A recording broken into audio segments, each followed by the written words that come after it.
Corrigé numéro 3, figure 4.75, bras de commande. Donc cette figure est en métrique.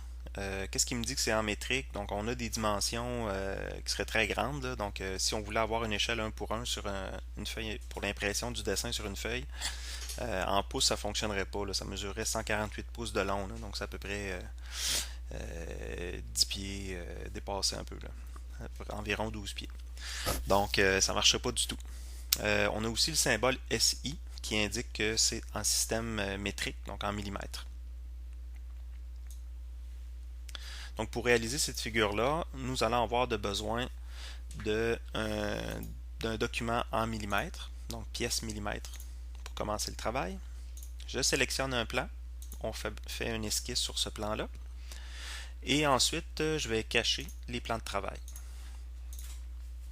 Donc nous allons faire, pour débuter le travail, on va regarder la cotation.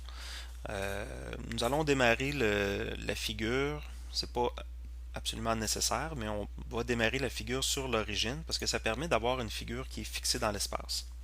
Donc j'y vais avec une première cote de diamètre ici. Le milieu, on me dit 28.52, 28.57 à lésé. Donc ça, c'est une mesure qui est tolérancée. Pour l'instant, on n'a pas nécessairement la théorie qu'il faut pour mettre des dimensions tolérancées directement dans SolidWorks. Donc nous, ce qu'on va faire, c'est tout simplement mettre une valeur nominale qui est proche. Donc on va y aller avec 28.5 de diamètre. Ensuite, un deuxième cercle de diamètre 44.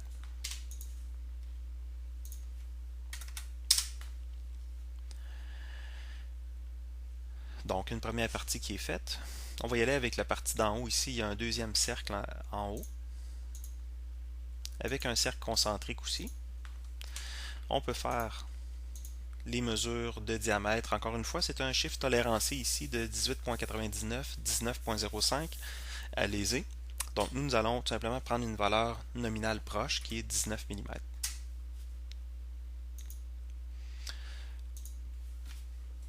Le diamètre plus grand qui est de 40, comme ceci.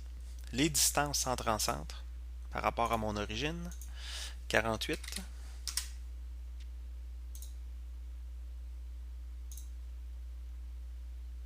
Et distance en X, 19.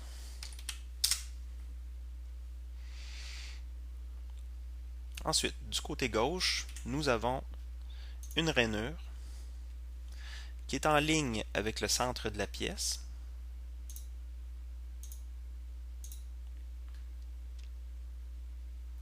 Donc cette rainure-là, nous allons lui donner des dimensions. Donc premièrement, la longueur de la ligne ici qui est de 25. Ensuite, nous avons une largeur totale de 22.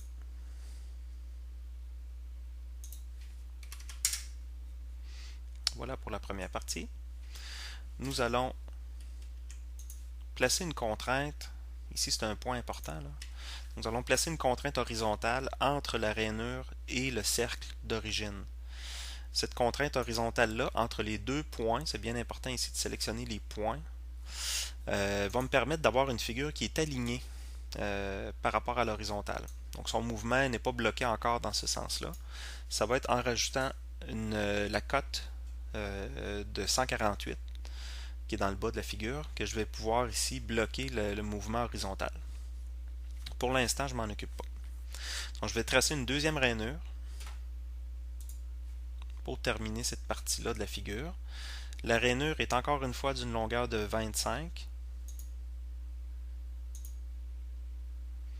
Sauf que là, son diamètre doit être différent.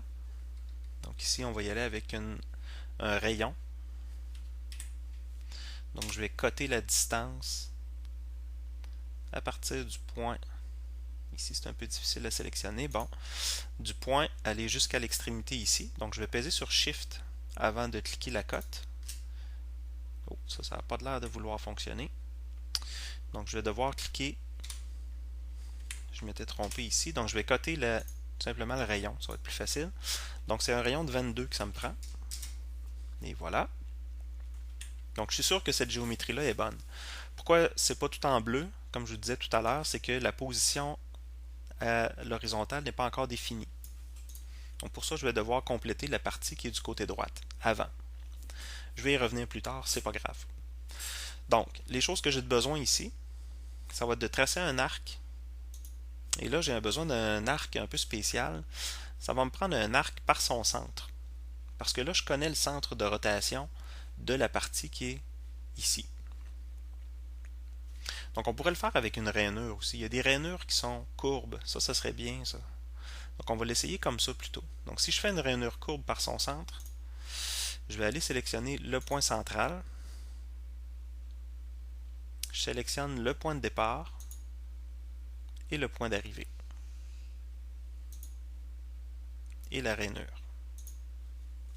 Donc, pour l'instant, il n'y a pas de dimension là-dessus. Je vais tout simplement faire quelques constructions géométriques pour donner un angle de 40 degrés et aussi rajouter les dimensions qui manquent. Donc, pour créer l'angle, je ne peux pas dire à partir de 3 points comme ça qu'il y a un angle de 40 degrés là-dedans. Pour mettre une mesure d'angle, il faut absolument avoir des lignes de construction. Donc, je vais aller chercher des lignes qui vont partir du centre ici jusqu'au point d'extrémité. Comme ceci. Et là, ça va être possible de placer une mesure de 40 degrés.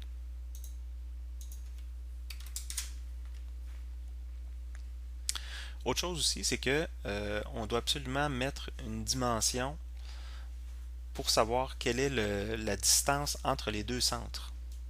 Donc j'ai une distance ici de 60 que je dois mettre. Et aussi la distance pour évaluer la largeur de la rainure.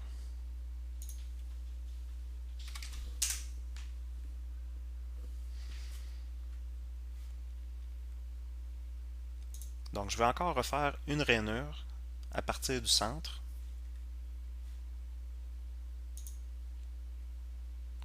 Point de départ, point d'arrivée. Et il va me rester qu'à lui donner la largeur ou le rayon d'extrémité ici pour la rainure.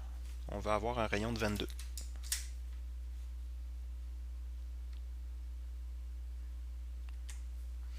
La partie supérieure de la rainure semble encore bleue. On peut essayer de la déplacer pour comprendre qu'est-ce qui crée la mobilité. Donc vous voyez ici, j'ai comme une possibilité de déplacer l'extrémité de la rainure. Donc je vais tout simplement connecter l'extrémité ici, la rendre coïncidente avec l'extrémité de la droite. Et ça va enlever la majorité de la mobilité qu'il y avait là. OK? Donc là, il me resterait qu'à positionner la rainure du côté droit, gauche, c'est-à-dire. Donc je vais mettre une distance de 148 à partir de l'extrémité ici, aller jusqu'à l'extrémité de ma rainure.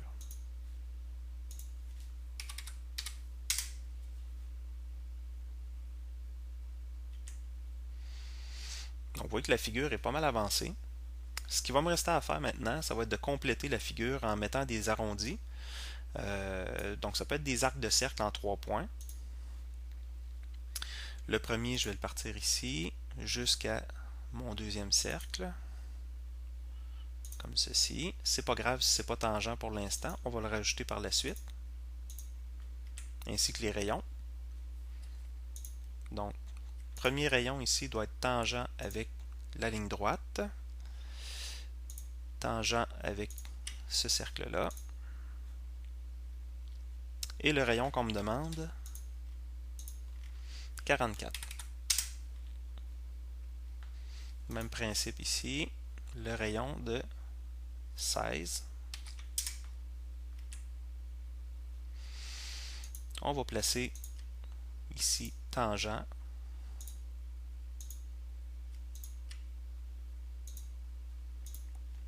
Comme ça. Et il va me rester la partie d'en bas à faire. Donc j'ai tracé un cercle. Ça aurait pu être un arc de cercle aussi, ça aurait fonctionné. Même ça aurait peut-être été plus facile. Bon, je vais faire un arc de cercle, juste pour vous montrer la bonne technique. Donc si je fais un arc de cercle, il faudrait prendre un arc par son centre. Donc je sélectionne le centre. point de départ, point d'arrivée. Ensuite, on aurait un autre arc de cercle. Celui-là, je vais le faire par 3 points. Point de départ, point d'arrivée et rayon. Comme ceci. Et il va me rester à faire une ligne qui va rejoindre cette partie-là avec cette partie-là. Donc je vais y aller, droite, ici une ligne, comme ceci, et je vais placer ici mon rayon, ou ma ligne, c'est-à-dire tangente. Donc ce que ça donne, c'est qu'il y a une tangente ici, mais j'ai un petit bout qui est un excédent ici. Je vais l'enlever tout de suite pour ne pas l'oublier, parce que c'est un petit bout qui peut être difficile à voir plus tard. Donc là, je suis sûr ici que je vais avoir une ligne tangente là, tangente là. Ce qui me reste à définir maintenant, c'est les rayons. Donc je vais y aller avec les rayons ici de 35 et rayons ici de 16. Mon petit bout de 16, ici je dois rajouter des tangentes à chaque extrémité. Dans les premiers exercices, j'ai quand même beaucoup de tangentes pour que vous portiez attention à ce principe-là. Donc c'est important que tous mes arcs de cercle soient bien tangents. Donc ça complète ma figure.